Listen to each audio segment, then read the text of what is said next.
Elena, qui n'a laissé personne indifférent, a finalement été éliminée du jeu de TF1 ce mardi 25 avril lors du 10e épisode de Koh-Lanta, le feu sacré.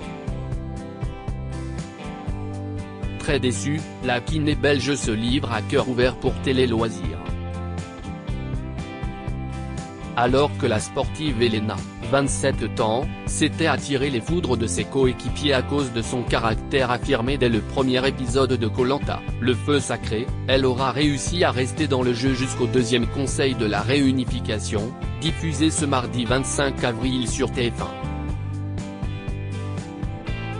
Une élimination survenue bien trop tôt pour cette compétitrice qui se voyait déjà en finale, faisant fi des stratégies qui auront eu raison d'elle. Elle a répondu à nos questions et tente d'expliquer pourquoi son flambeau a été éteint par Denis Brognard.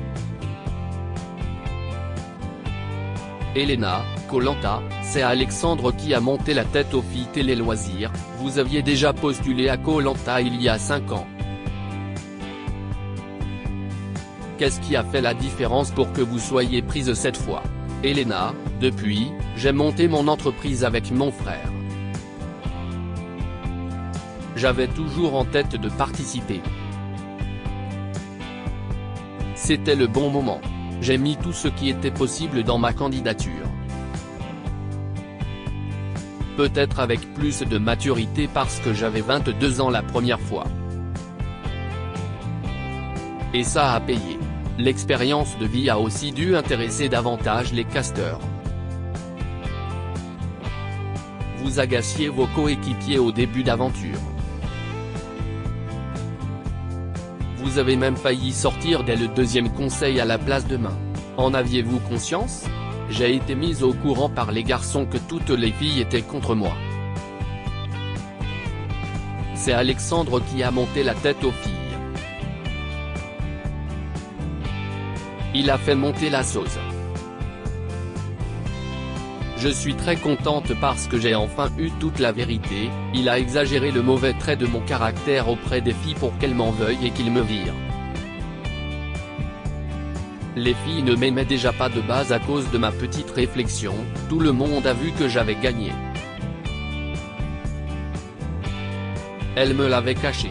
Quand Martin et Rudy m'ont averti que les filles étaient contre moi, je n'ai pas trop compris.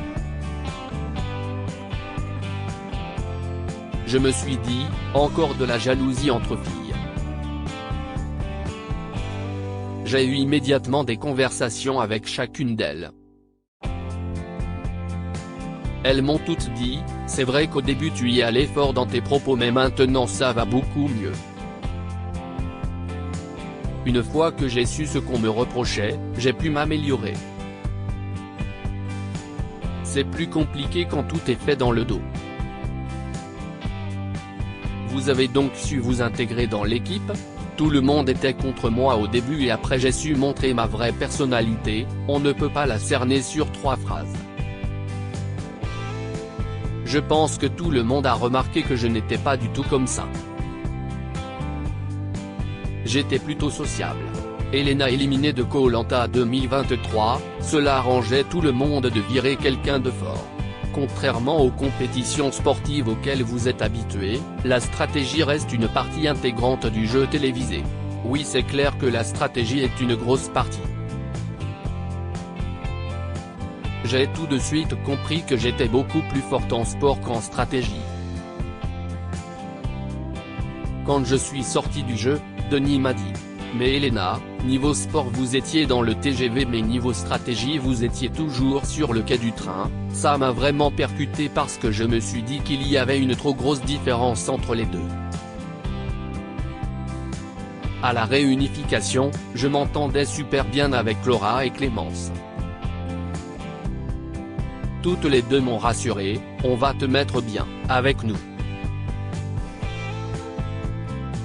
On va te présenter Gilles, Nicolas etc. Je me suis senti mise en confiance, j'échangeais avec tout le monde.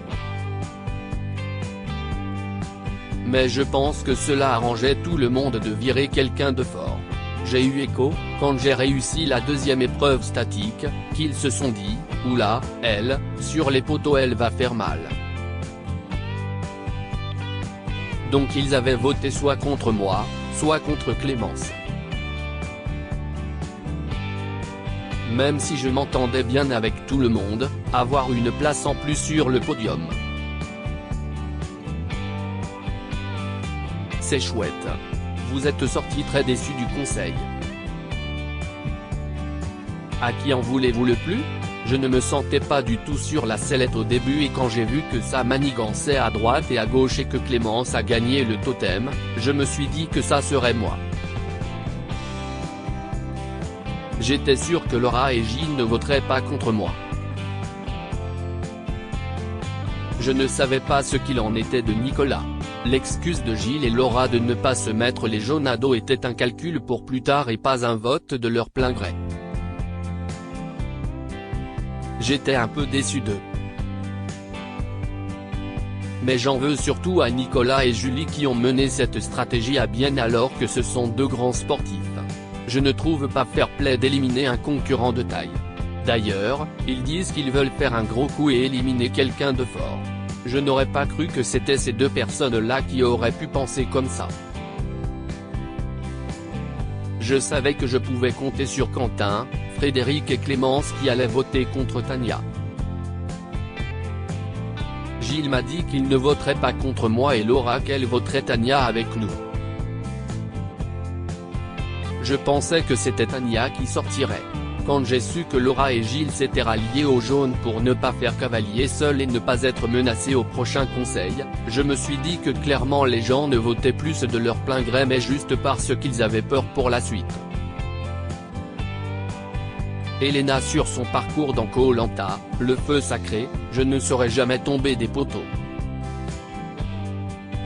Quelles épreuves regrettez-vous de ne pas avoir fait? Les épreuves de dégustation. Je sais que cela arrive vers la fin et je me suis dit que comme j'étais rodé en mode survie, j'aurais tout avalé. J'étais prête à tout. Et les poteaux. Jamais je ne serais tombé. Je suis tellement droite et statique. C'est horrible de ne pas avoir eu l'opportunité de le faire mais ce n'est pas moi qui suis sorti parce que j'ai perdu sur une épreuve mais parce que tout le monde l'a décidé. Vous aviez peur d'attraper des caries. Avez-vous fait un bilan de santé au retour? Je suis allé chez le médecin et le dentiste, tout va bien, mon corps s'est bien remis et j'en suis très contente. J'ai pu reprendre mes activités sportives à fond. J'ai fait très attention parce que je sais qu'on peut reprendre 3 ou 4 kilos de plus. Le médecin m'avait averti et moi j'avais dit non. Et finalement je n'ai pas repris 1 kilo de plus que mon poids de base. Vous avez déjà participé à Ninja Warrior en 2021. Pourriez-vous le refaire? Si refaire Ninja Warrior m'interdit de refaire Koh-Lanta je ne le referai pas. Mais si c'est comme Claude qui a fait Ninja Warrior avant de repartir à Koh-Lanta, il n'y a aucun souci. Je serai toujours partante pour un défi sportif. Et revoir Denis, c'est toujours agréable. La diffusion de l'émission a-t-elle eu des répercussions sur votre travail? Dans ma région, je suis déjà connu à la base. Mon centre est bien fréquenté, bien rempli. Mais quand on voit Elena de Koh-Lanta, il y a toujours des petits curieux qui viennent parce qu'ils sont fans de l'émission donc je pense que ça a donné un petit coup de pouce. La visibilité aide toujours pour le business. À lire aussi Julie de Bever, Koh-Lanta, revient sur l'élimination d'Anne-Sophie, j'avais le sentiment qu'elle m'avait mené en bateau.